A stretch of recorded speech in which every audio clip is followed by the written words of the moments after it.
ஸ்டாலின் அவர்கள் இன்றைக்கு சென்னை அண்ணா அறிவாலயத்தில் துவக்கி வைத்திருக்கிறார்கள். தமிழ்நாடு முழுவதும் இன்றைக்கு ஒவ்வொரு மாவட்டத்திலும் இந்த பரப்புரை முன்னெடுத்து துவக்கப்படுகிறது.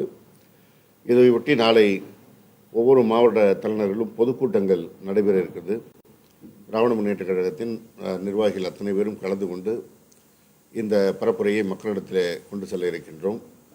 அதற்கு அடுத்த நாளிலிருந்து ஒவ்வொரு பூத்திலும் பொதுமக்களை நேரடியாக சென்று சந்தித்து இந்த ஓரணியில் தமிழ்நாடு பரப்புரையின் நோக்கத்தை மக்களிடத்திலே கொண்டு செல்ல இருக்கின்றோம். தமிழ்நாடு ஒவ்வொரு முறையும் பல்வேறு சதி பின்னல்களை சந்தித்து வருகிறது. ஆனால் அவற்றையெல்லாம் ஓரணியில் திரண்டு நின்று எதிர்கொள்கின்ற காரணத்தினால்தான் வெற்றி பெற்று வருகின்றோம்.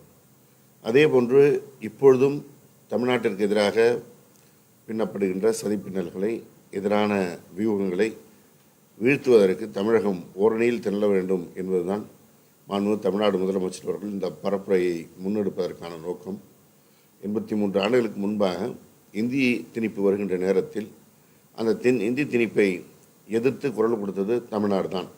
அப்பொழுது தமிழ்நாடு ஓரணியில் நின்ற காரணத்தினால்தான் தமிழகத்திலே இந்தியை திணிக்க முடியாத சூழல் ஏற்பட்டது. ஆனால் இன்றைக்கு நம்முடைய மொழி காப்பாற்றப்பட்டு நம்முடைய மொழியுடைய அந்தஸ்து உயர்ந்திருக்கிறது, செம்மொழி அந்தஸ்து வரை. ஆனால் அந்த நேரத்தில் இதுபோன்று காக்க தவறியவரெல்லாம் இப்பொழுதுதான் விழித்து கொண்டிருக்கின்றார்கள். அதற்கு அடையாளம்தான் மகாராஷ்டிரா மாநிலத்தில் இந்தியை திணிப்பதற்கு அங்கே இருக்கின்ற பாஜக ஆட்சி முனைந்த நேரத்தில் எதிர்க்கட்சிகள் எல்லாம் ஒன்றிணைந்து அதை ஏற்க மாட்டோம், ஹிந்தியை திணிக்க முடியாது என்று எதிர்குரல் கொடுத்த காரணத்தினால் இன்றைக்கு மகாராஷ்டிரா அரசு பின்வாங்கி இருக்கிறது. எனவே இது ஏற்கனவே நாம் எடுத்த முன்னெடுப்பின் வழியில்தான் மகாராஷ்டிரா வருகிறது என்பதை காட்டுகிறது. அதே போன்று இன்றைக்கு தென் மாநிலங்களில் பல்வேறு மாநிலங்களிலும் தங்களுடைய தாய்மொழியை அவசியம் படிக்க வேண்டும் என்ற சட்ட திருத்தத்தை கொண்டு வந்து கொண்டிருக்கின்றார்கள்.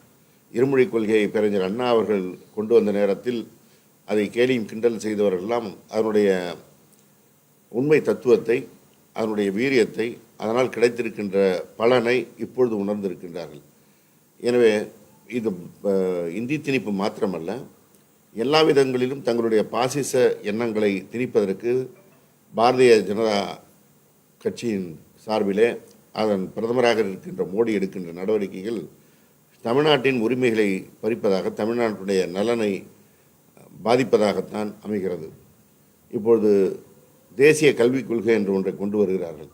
அதன் மூலமாக மீண்டும் இந்தியை திணிப்பதற்கும் சிறு பிள்ளைகள் மீது சுமையை ஏற்றுவதற்கும் அவர்கள் துடிக்கிறார்கள்.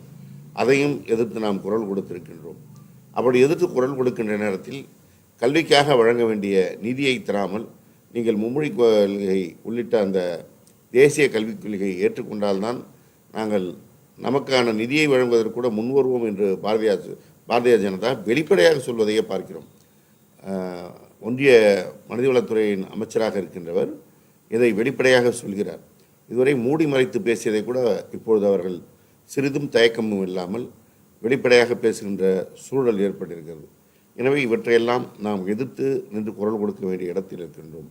அதேபோல் மத உரிமைகளை பறிக்கிறார் என்ற வகையில் பொது சிவில் சட்டத்தை அமல்படுத்த வேண்டும் என்று ஒரு பக்கம் துடித்து கொண்டிருக்கின்றார்கள். இவற்றை போல எதையெல்லாம் இங்கே பரிசோதிக்க முடியவில்லையோ அதை அவருடைய கட்சி ஆட்சியில் இருக்கின்ற மாநிலங்களில் பரிசோதித்து கொண்டிருக்கிறார்கள். அதை மெல்ல மெல்ல எல்லா மாநிலங்களுக்கும் கொண்டு வருவதற்கான முனைப்பிலே தான் அவர்கள் இருக்கின்றார்கள். எனவே இதை எதிர்த்து நாம் குரல் கொடுக்க வேண்டிய அவசியம் என்பது இன்றைக்கு காலத்தினுடைய தேவை. இதை எல்லோரும் உணர வேண்டும். ஆனால் அதிமுகவானது அவர்களுக்கான மேடையை அமைத்து கொடுக்க வேண்டிய ஒரு கால நெருக்கடியில் இருக்கின்றார்கள். பாஜகவிற்கு கொள்கைகளுக்கு, எந்த திராவிட இயக்கத்திற்கு எதிரான கொள்கைகளை பாஜக கொண்டிருக்கிறதோ அந்த கொள்கைகளை பேசுகின்ற பொழுது இவர்கள் வாய்மூடி மௌனிகளாக அவர்களோடு உட்கார்ந்திருக்கின்ற காட்சியை நாம் பார்க்கின்றோம். சமீபத்தில் மதுரையிலே முருகன் மாநாடு என்ற ஒரு மாநாட்டை போட்டு அதில் பெரியாரையும் அண்ணாவையும் கேலி சித்திரங்களாக ஒளிபரப்புகின்ற காட்சியை 4 அதிமுகவின் முன்னாள் அமைச்சர்கள் அந்த மேடையிலேயே அமர்ந்து பார்த்துவிட்டு தடுமாறிய அந்த காட்சியை பார்த்து கொண்டிருக்கின்றோம். அதற்கு கூட இன்னும் அவர்கள் வெளிப்படையாக ஒரு கண்டனத்தையோ எதிர்ப்பையோ தெரிவிக்க முடியாத நிலையில் தான் இருக்கிறார்கள்.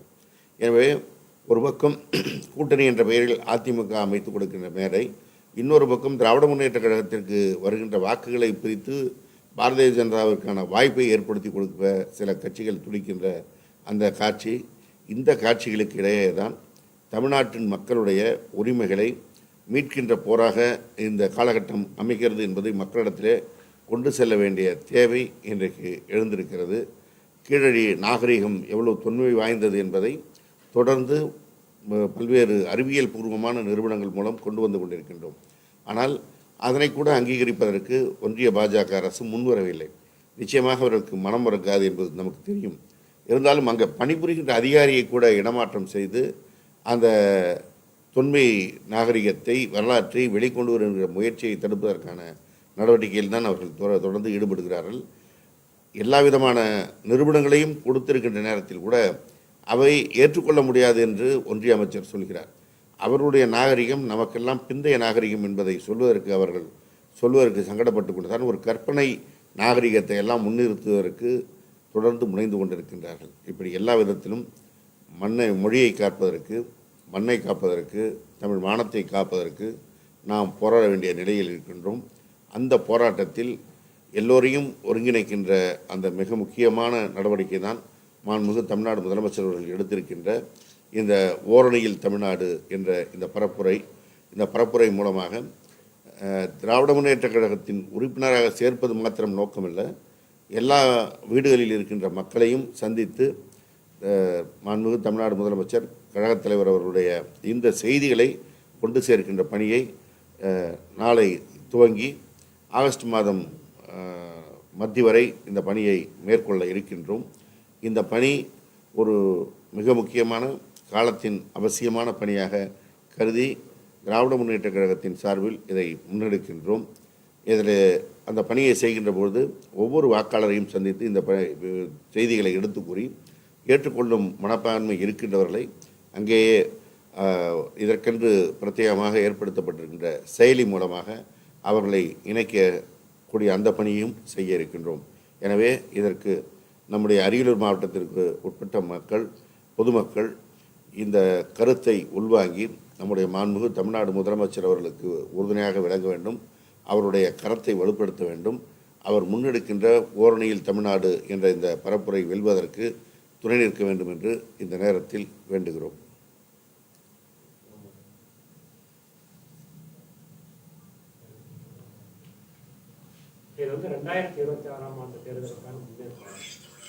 இல்லை, நாம் எடுக்கின்ற முன்னெடுப்பு என்பது நம்ம மாநிலத்தினுடைய மானத்தை, மொழியை, மண்ணை காக்கின்ற முன்னெடுப்பு.